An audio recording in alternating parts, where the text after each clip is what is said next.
अभी हम अपने मुर्गे को दाना डाल रहे हैं। आज कैलोरी फूड बंद करके आज मैं गंदम डाल रहा हूँ, क्योंकि एक दिन कुछ डालना पड़ता है, दूसरे दिन कुछ, तीसरे दिन कुछ, ताकि हर चीज़ ओके की रिपोर्ट रहे। ये ग्रीन फूड मैंने लगाई हुई है। वो मुर्गा ऊपर बैठा हुआ ड्रम पे चढ़ा हुआ खा गया रहा।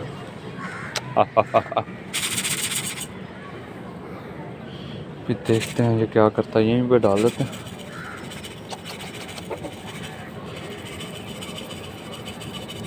चलेंगे, ये इसकी काफ़ी इनफ फूड हो गया। ऊपर क्यों नहीं रहा ये? नीचे ऊपर क्या खा रहा है? ला जाने क्या चीज़ पड़ी हुई है ऊपर।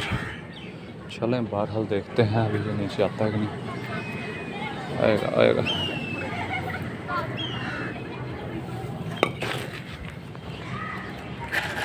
चला जा थल्ले, इज्जत रखें।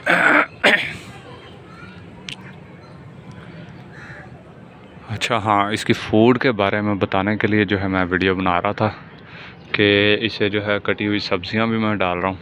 और आप देख सकते हैं रात को यहीं बैठा होता है ड्रम के ऊपर ही। ठीक है, सारी रात ये यहीं होता है, दिन को भी यहीं होता है। इसकी टांग मैंने बांध के लंबी रस्सी की हुई है, अपना आज़ादी से फिरता रहे।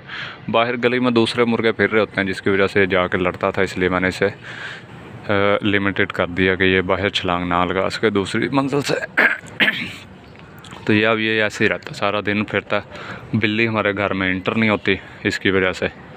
और ग्रीन फूड मैंने सामने लगाया हुआ है। ग्रीन फूड ये अपनी मर्ज़ी से खाता है। उसके अलावा ये अनाज भी मैं इसे डाल रहा हूँ, गंदम। उसके अलावा अंडे इसे मैं खिला रहा हूँ। तो ये इसके हफ़्ते का मेन्यू है। और सर्दी इस पर असर ही नहीं है सर्दी का।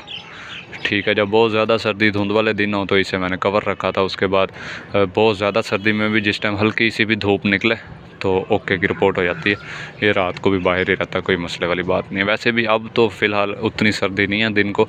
रात को भी सर्दी में काफ़ी फ़र्क पड़ा, लेकिन रात को फिर भी परिंदों के लिए तो ठंड होती है। लेकिन अगर उनकी फ़ूड को मेंटेन रखा जाए तो ज़रूरी नहीं है कि उन्हें खुडे में बंद किया जाए। बड़े मेच्योर परिंदों की मैं बात कर रहा हूँ, चूज़ों की बात नहीं कर रहा।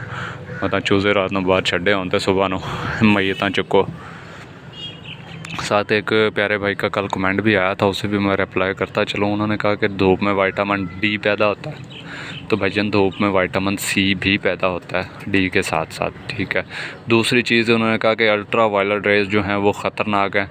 और प्यारे भाई, आप कौन सा हमारे अर्थ के एटमॉस्फेयर से बाहर चूज़े ले जा के आपने धूप लगवानी है जो अल्ट्रा वायलेट रेज उसको नुकसान देंगी। ज़मीन के ऊपर खुदा ताला का जो सिस्टम है ना, ओज़ोन की जो तय है, ठीक है, उसके अंदर से उतनी ही अल्ट्रा वायलेट रेज़ नीचे आती हैं जितनी ह्यूमैनिटी या समझ लें कि एनिमल्स के सर्वाइव करने के लिए ज़रूरी है। अगर इतनी भी अल्ट्रा वायलेट रेज़ नीचे ना आए तो इतने जर्म्स और बैक्टीरियाज़ पैदा होना कि आप अर्थ पे सर्वाइव ही ना कर सकें। तो बात को समझें, फ़र्क होता है। ठीक है, अल्ट्रा वायलेट रेज़ जो अर्थ के एटमॉस्फेयर से ऊपर और सोलर विंड्स वगैरह और जो ज़मीन पे पहुंचती हैं उसमें और इसमें बड़ा फ़र्क है यार। को खुदा का खौफ करें। हमें मुझे डराई जा रहे हैं, कहते हैं जी अल्ट्रा वायलेट रेज़ ख़तरनाक होती हैं। ख़तरनाक नहीं होती, वो एंटी बैक्टीरियल होती हैं। ठीक है, छोटे बैक्टीरियाज़ के लिए ख़तरनाक होती हैं। इंसान के लिए फ़ायदेमंद है कि उसके जिस्म पे जो जर्म्स लगे होते हैं वो उतनी की रेस से मर जाते हैं। इंसान को कुछ भी नहीं होता उतनी की रेस से। ठीक है प्यारे भाई, उम्मीद है कि आपको बात समझ में आ गई होगी और जाके आप अपनी सर्च भी कर सकते हैं। तो मुर्गा हमारा अभी तक नीचे नहीं आया और वहाँ पे मज़े से खड़ा हुआ है, एंजॉय कर रहा है। तो जब नीचे आएगा भाईजान वो खा लेगा, अब ज़बरदस्ती तो है नहीं। ठीक है, हमारे चैनल को सब्सक्राइब करें और बेल आइकन को प्रेस करें। अगली वीडियो तक के लिए अल्लाह हाफ़िज़।